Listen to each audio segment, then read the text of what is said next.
into the mould. Still a fair bit of whey coming out there.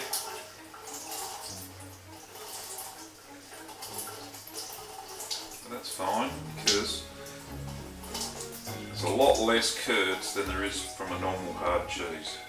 Okay, so we'll plonk that into the press.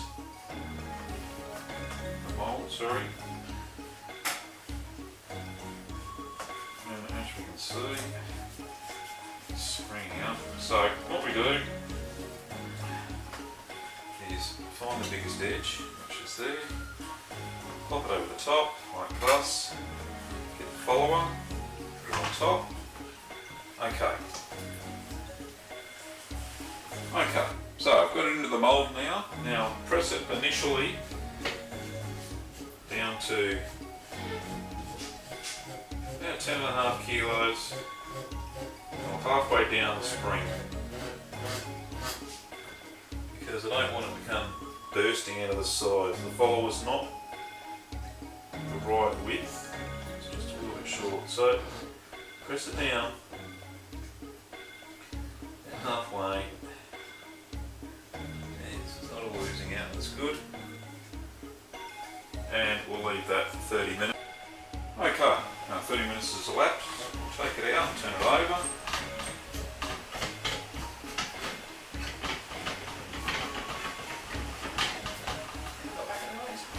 Hi honey, you want to be on video?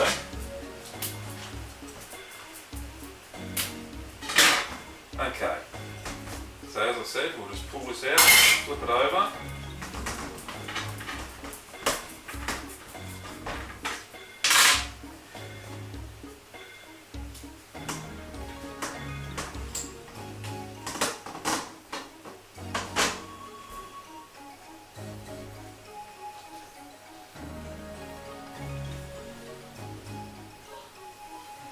It's very firm.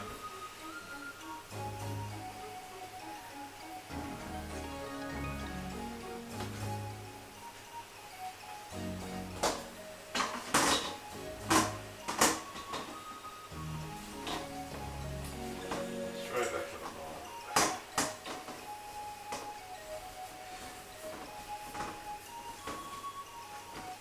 Okay. Top on. Traveller on. Follower, sorry. Traveller, I don't know where I got that from. Right. And we press it all the way to the bottom of the spring.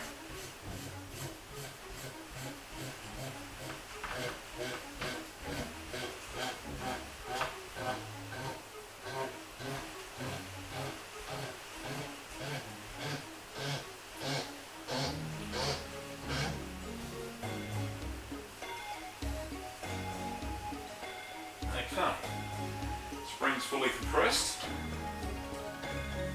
and that will be allowed to drain now for 12 hours. So to finish off the Parmesan, you must mix up some brine. We're going to soak it in brine so it gets its saltiness. So what I did was basically add 2 litres of water to a saucepan and 4 teaspoons of salt. And you have to bring that up to the boil to sterilise it. So I'm doing that now, and then we're going to let that cool down and then brine the Parmesan. Welcome back. The brine is now cooled down, so it's time to take the cheese out of the mould and put it into the brine. Okay, so we're going to take it out of the mould.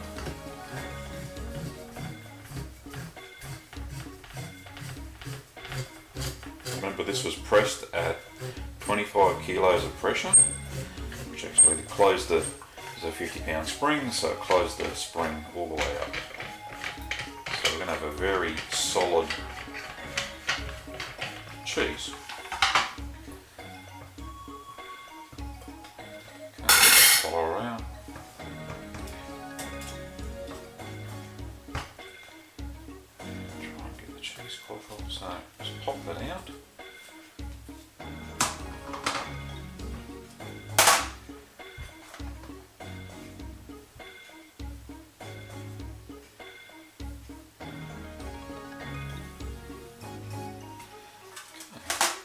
got a very solid cheese, very firm. Okay. And what we do next is we get the brine, so we put the cheese, so what we can do is we trim up with a sharp knife this excess around the cheese. It's fine, it adds look a bit better. It's just the remnants from the mould. This cheese is very easy to cut at the moment. Remember, this hasn't been salted at all, so all I'm doing is just trimming off the excess that was over the top of the mould. So that looks very nice now. It's got a few dents in the side, but it's no big deal. Once it's brined, the cheese will loosen up a bit. So what I did, I used an ice cream container and I sprayed it with, cleaned it out with soap and hot water, dried it and then sprayed it with vinegar. A little bit of excess vinegar there, so I'll just get rid of that. Okay, so we put the cheese into the ice cream container. We take the brine that we used before, we made up before. Just give that another stir. A little bit of salt sitting on the bottom. Now that's cool. This should be very salty. So, and we simply pour that to the top of the cheese.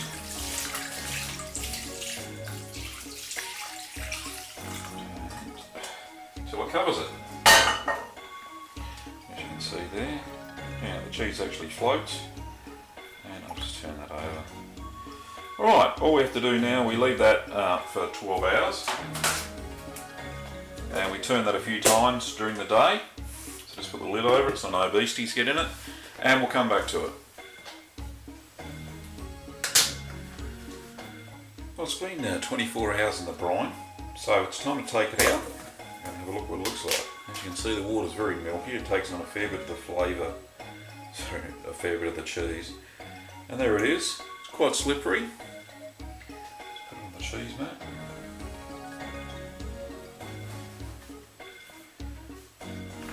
Let's get the brine out of the way. Okay, so what we have to do now is basically pat it dry.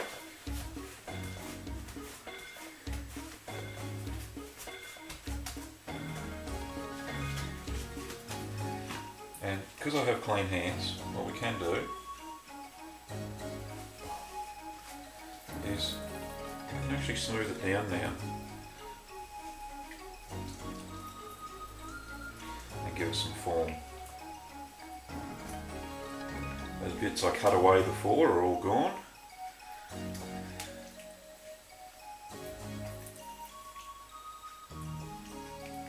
And you can see the markings on it from the press itself. Okay, now that that's all nice and smooth, just pat it down a bit more.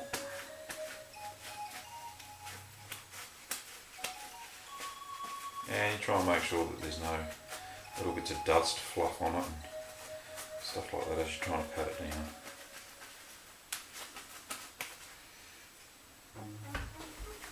A little bit more towel, and we'll just fluff there, just get rid of that.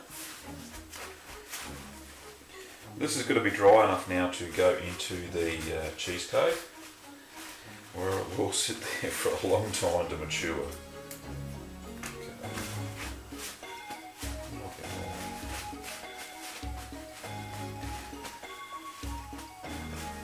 Now in the first week we simply turn it over every day. Not much we have to do to it now because it dries very rapidly because of the high salt content from the brine. Alright, let's touch dry now. I'll put it on the cheese mat. And there's the product ready to go into the cheese cave, so I'll do that now. Now here's some Parmesan I made about 9 months ago. That's what it looks like inside. Hopefully you can see that okay. It's got a nice smooth surface. It shrinks down a bit at the edges and at the top, but I tell you what, it tastes absolutely divine. It's fairly hard, and that's what you want. It smells fantastic, just like a Parmesan, of course. And it shaves absolutely beautifully.